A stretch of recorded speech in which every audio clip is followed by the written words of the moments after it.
BYD avtomobilimizni vibrasentga olib qo'yganmiz. Ko'chada umuman aybi topilmagan. Hozir sizlar ko'rasizlar, bu ayb qaranglar.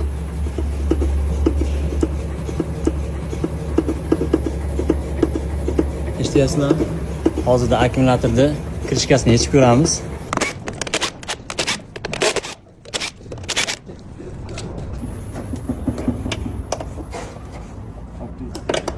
Nima deydi? Qat'iy yo'qotib ketsin batareyaga.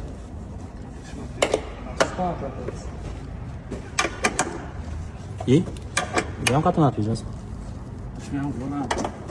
Qani bitta ko'raylik.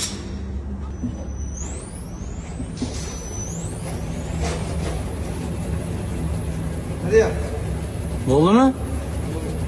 Bo'ldi endi aka mana. Mana xudo xolasa BYD avtomobilimizdagi hadovoydagi muammoni yo'qotib berdik. Bu mashinamizga akkumulyator tushirilgan, shuna hisobiga muammo paydo bo'lib qolgan.